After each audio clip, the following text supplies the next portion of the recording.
Indonesia menghadapi tekanan lingkungan yang semakin kompleks akibat perubahan iklim, penurunan keanekaragaman hayati, dan polusi.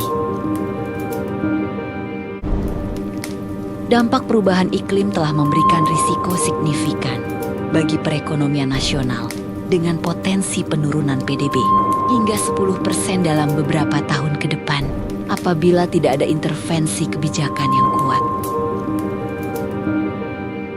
Selain itu, fluktuasi kinerja Indonesia dalam Climate Change Performance Index CPI menunjukkan bahwa capaian penanganan iklim masih belum konsisten dan membutuhkan dukungan kebijakan yang lebih terarah dalam konteks transisi menuju ekonomi hijau.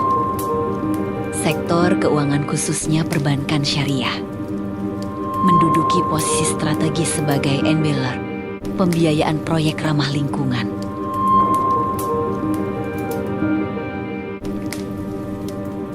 Islamic Green Finance JF hadir sebagai konsep pembiayaan hijau berlandaskan prinsip syariah yang mengintegrasikan nilai keberlanjutan, etika, dan kemaslahatan publik maqasid syariah.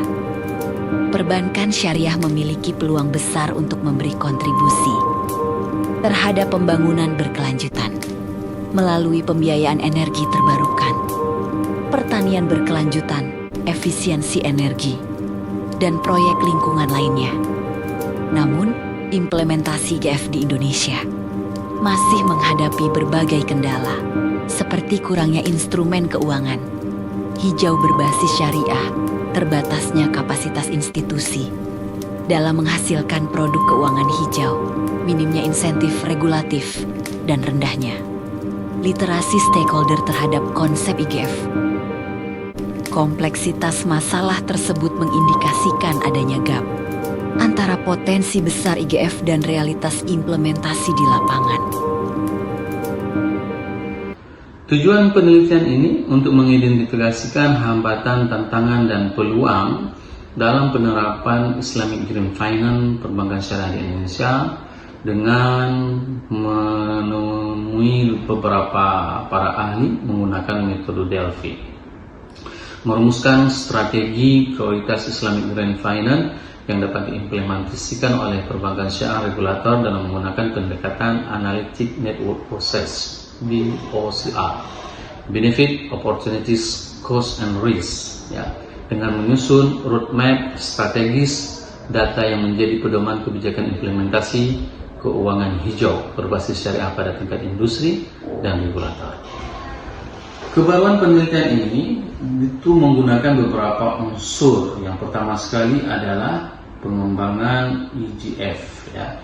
Yang kedua, integrasi metode Delphi dan ANP-BOCR dalam konteks Islamic Green Finance. Walaupun penelitian tentang Green Finance sudah banyak dilakukan, namun fokus pendekatan IGF itu jarang sekali para peneliti menggunakan di dalam penelitiannya, sehingga penelitian ini merupakan sesuatu yang baru, pendekatannya juga sesuatu yang baru, sehingga akan menghasilkan sesuatu yang memang memberikan kontribusi bagi penelitian dan kemajuan penelitian di Indonesia.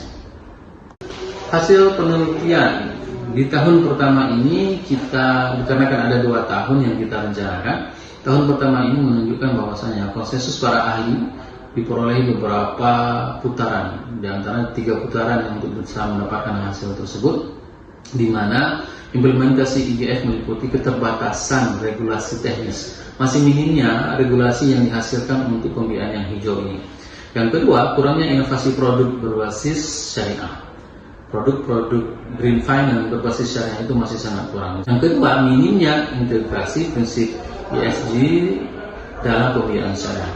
Rendahnya literasi publik dalam hal ini, masih kurangnya pahamnya masyarakat bagaimana bisa mewujudkan pembiayaan Green Finance tersebut, sehingga dia bisa mengembangkan konsep industri Green Finance tersebut.